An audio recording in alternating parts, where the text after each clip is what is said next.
Really interesting study done by Christian Grose. He's a political scientist at USC, and graduate student Matthew Menendez helped him out on this as well. What they wanted to find out was, are state legislators as responsive to different names, whether they are Anglo-sounding or Latino in this case, nothing to do with African Americans, okay? Now there's been many different experiments where people tried to see if people were more responsive to African American names or to white names, white sounding names, in terms of resumes and employers and many different contexts. But this is for state legislators, and it's just Latinos and Anglo-sounding names. So let's explain how it works. And the researchers sent emails to 1,871 legislators in 14 states with large Latino populations, and asking politicians what kind of documentation they needed to vote. Now, that seems like that's a fair thing to ask, right? Hey, help me, I'm a voter. What kind of documentation do I need to vote? Okay, you would think that most legislators would respond positively to that. Oh, great, you'd like to vote. Here's how you do it. They're your representative. I mean, it is the simplest and the most core thing you can ask of your representative. By the way, whether it was white or Latino names, a lot of the legislators refused to help anyone.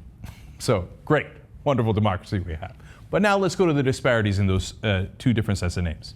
They explained that they randomly assigned legislators to get the emails, but some emails came from a man named Jacob Smith, and others came from a man named Santiago Rodriguez. Oh, can't wait.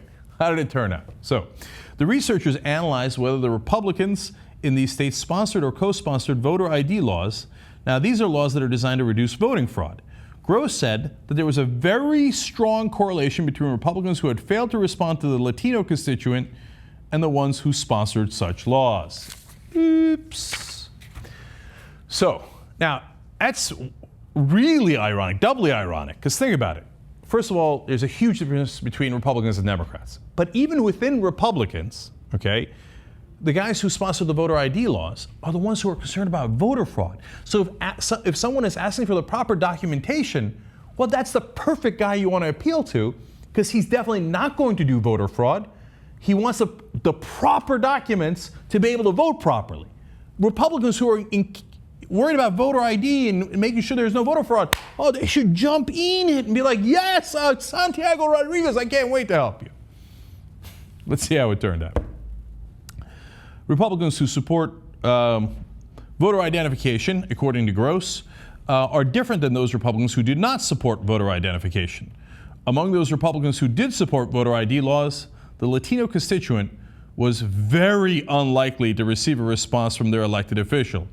The difference was almost 40 percentage points, which is just one of the largest gaps I have ever seen. So, now, they're not saying that those two things are connected, that the guys who want to pass the voter ID laws and the guys who refuse to respond to Latino constituents are causally connected. But it is an interesting data point, isn't it? That the guys who look at Santiago Rodriguez and go, oh, Santiago, yeah, thanks for emailing in about documentation. Yeah. Oh, Jacob, yeah, well, Jacob, I'll send that right along to you, right? Interesting how this works. And of course, Democrats responded about the same to both names. Well, that's actually not enough, of course. I mean, it's possible that Democrats could have also had subconscious or maybe even conscious discrimination. In this case, according to that, they didn't.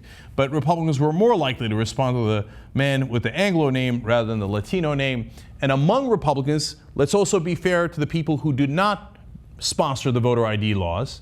The Republicans who didn't do that were actually not bad. They responded about, much better than the other Republicans did.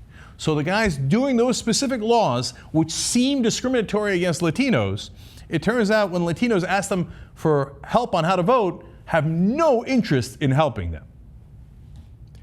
I would be surprised if that was a coincidence.